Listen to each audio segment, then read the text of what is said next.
Good morning everyone and welcome to Sunday's video. And today is another heart to heart.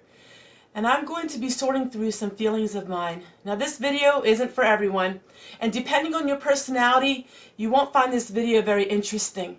But you know what? I think some people will be really inspired by the video. I think some people will really understand what I'm going through. And I think it will speak to some people. I hope you stay tuned.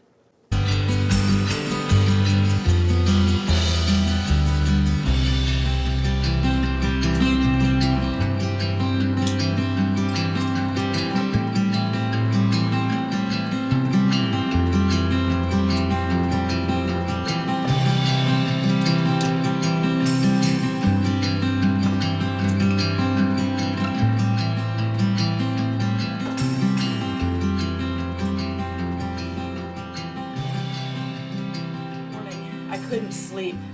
There's so much on my mind and so much I want to share. Sometimes it's really hard to turn that camera on and share intimate parts of your life. It's really hard sometimes to share the flaws of your life for the world to see.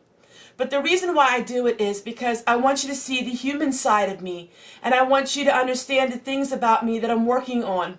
And in turn, a lot of you can relate to me and a lot of you understand what I'm going through. Of course, there's some people who wouldn't.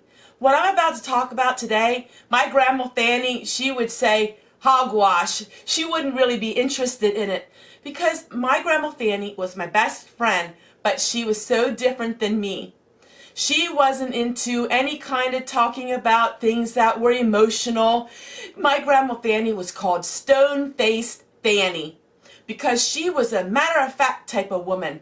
She said what she thought and thought what she said, and there was no kind of emotions or a feeling of rejection with her. Everything with Fanny was so different than me. That's why we clicked so well together, because she helped support me in so many ways. Now she loved me dearly. She loved me like I was her own child. But we were so opposite. I'll share with you a little bit of a backdrop to this. I have to, because I have to share you a little bit about this before I can actually share with you what I'm learning through it. So that is the whole point of this. It's not to cause high school drama, but in order for me to share with you what I'm working through, I have to tell you a little bit what happened. And I mentioned it different times in my videos, but about 6 months ago, I was involved with a channel, and that channel had a lot of women on it. And I became great friends with quite a few of them. There were some, of course, who didn't like me because, you know, our personalities really didn't click very well, and that's how it is when you're with a group of anybody. But I really got to know the women on this one group. And what happened was, there's two separate groups of women. And there's one person that's a common denominator. The one group of women didn't like this one woman, and the other group of women did like her. And I got in contact with this one group, and I just loved some of the women on it. I really had a nice time talking to them.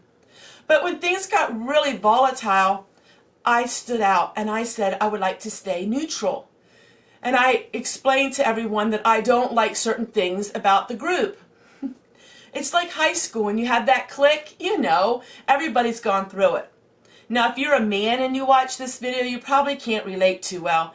This is basically a female conversation. But I'm hoping that you learn something through it because I really learned something this week about it.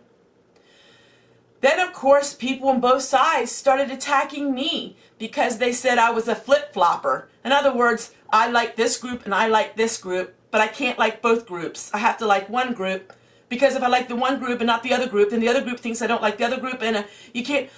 Oh, seriously, people. So a lot of you are saying, Tessie, what are you even doing, and why are you even in any of these groups, and why are you giving this so much attention? This is the reason. Because I learned something through it. And if I'm going to learn something through it, I'm going to share it with all of you. That's what I've done since day one. Let's see, 1,500 videos ago. And I learned something through it. I learned something about myself. So this went on and on and on. But I missed some of the girls in the groups because they were like friends to me. And I really liked talking to them. Well, to make a long story short, I was chastised on both groups. I think I even said that in a video one time. neither liked me, and I was the enemy of them all, simply because I wouldn't take a side, or simply because I shared my thoughts and my feelings. Heaven forbid if we have our own feelings, you know. When you're in a mass group of people, it's got to be the dictatorship of the certain ones. You can't share your feelings, because if you go against anyone, you're out of that group. Why did this bother me so much? And why couldn't I get over it? That is the life lesson. So I shared with you the backdrop. That's all there is to the backdrop. I don't need to share no more about that, because that is done and over with. But why couldn't I let it go? And so for weeks and weeks, I would try to get back in these groups. I would try to be friends with these people, because I missed the friendship of a lot of them. Why was I trying so hard to be in a group where some of the people didn't even like me? You know, and I really studied about this, because in human behavior, if we can't learn from our feelings, if we can't learn from our behavior, then we're nothing. We have to learn from the things that we're going through. I learned. That doesn't say that I don't every once in a while look back and wish I could be in that group, and don't look back and wish that I could have those friends again. And I look back on that, and sometimes I'm wishing I never got involved, but then other times I'm glad I did, because I learned all of these things. And this is my life lesson. I don't know how many people watch my videos that are adopted. And I don't know how many people that watch my videos suffered in their past with low self-esteem. But I'm going to share with you anxiety separation disorder. I'm going to share with you rejection disorder. You know, there's a kind of woman, and a man for that matter, that, you know, something would happen to them, they'd be like, so long, people, I don't need you anymore. That's how Grandma Fanny would have been. And then you got people like me who were like, oh, why don't they like me? I don't understand it. And that's me. And I realized that a fundamental thing happens to adopted children. And this is something that I was researching on the internet. It's called separation anxiety. It is something that adopted children have to work on. Because they're adopted, there is something in their brain. It's just an emotional thing. It's not with everybody, but a lot of children who have gone through foster homes, or a lot of children who were adopted, or a lot of children who had child drama in their life suffer from this. In other words, when somebody says they don't like you, you stew over it and you take it really personally. And that is something that I'm still working on at age 50. You know, back in high school, I had the same situation. But then I formed my own group. We were the misfits. I formed the group of people that were socially, they would say, were not adequate. I formed my own groups.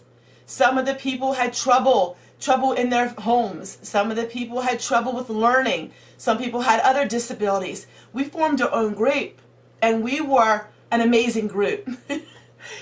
We had people from all walks of life. We had people that had problems with the law. We had people that had learning disabilities and issues, and I formed our own group, and it was amazing. But then as an adult woman, and I get on here, it's like after 30 some years, I realized that the high school drama that some people are in is only to boost up their self-esteem, or it's to make them feel like there's something that they're not. Am I saying this because I'm rejected in that group? Maybe so, but I'm saying it because this is how life is, and it's always going to be this way. If you're a bully, and if you're mean, and if you don't say nice things when you're 15, when you're 50 and 60 and 70, you're going to be the same way, unless Jesus changes your heart for good. And so I realized all these things, and I realized that trying to make everybody like me is a social rejection issue that I have, and I believe it's from being adopted. I believe that I have a rejection issue from being adopted. Yes, I want everybody to like me. But what's so wrong with that? What's wrong with that is if you lay down your personal convictions in your life to have people like you. I can't do that. That is not my personality. So my convictions always shine through. Always shine through. I cannot turn into a bully, and I can't do those things. And because my convictions will always come first, because that is my fundamental foundation. There's certain things in my life that can't change, and that is my faith in the Lord Jesus Christ and trying to do what Jesus would do in his life. So everything I do is based on what would Jesus do. And I realize that's not very popular. And so I realize in life there's something that I have to work on even harder. And that is not taking rejection so seriously. And realize maybe I need to be a little more like Grandma Fanny and just say goodbye and not look back. When you are a very empathic person, it's very hard to change into an unempathic person. It's very hard to change core things in your life.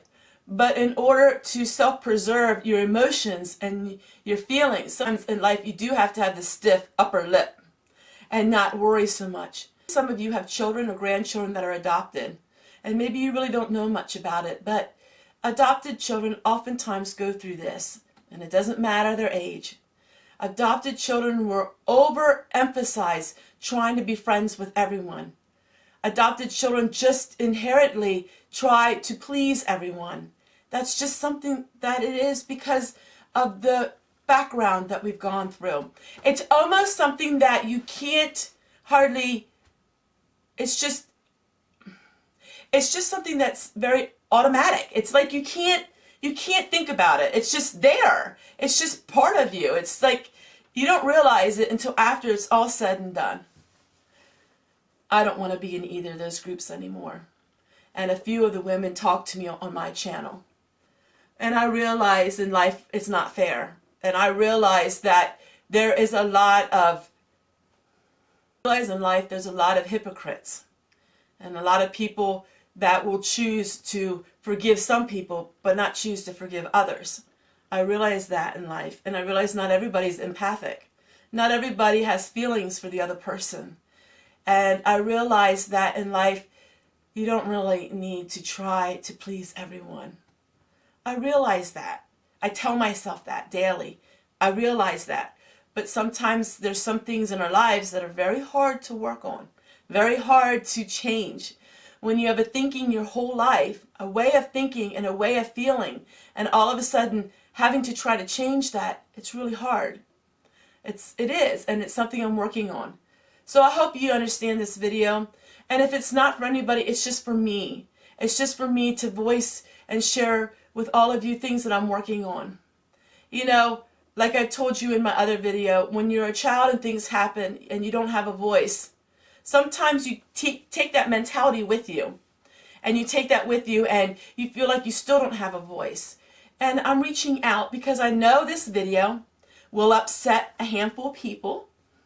My heart-to-hearts will upset anybody at any time. It doesn't matter who or what. It doesn't matter about anything. Just saying the word Jesus will upset some people.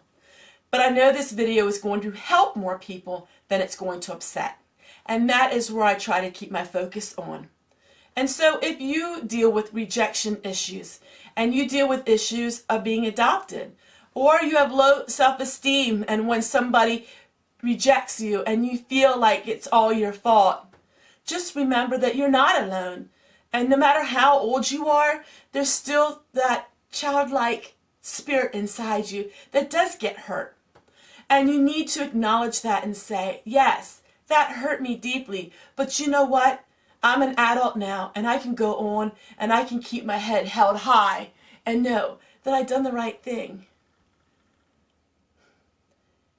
Never be so hard on yourself, my friends. We're all human and we all make mistakes in life. And most times we are our worst enemy, no matter what we deal with in life. Be kind to yourself. There's nothing wrong in being kind to yourself and loving yourself for who you are. It's not the kind of love that's boastful or proud, but it's the kind of love that the adult is given to the child within you. Take care, everyone. They said anything that spoke to you today? I hope so. Because through it all, I'm learning, and I'm still learning. He's still working on me to make me what I ought to be. It took him just a week to make the moon and the stars, the sun and the earth and Jupiter and Mars. How lovely and patient he must be, for he's still working on, he's still working on, he's still working on me.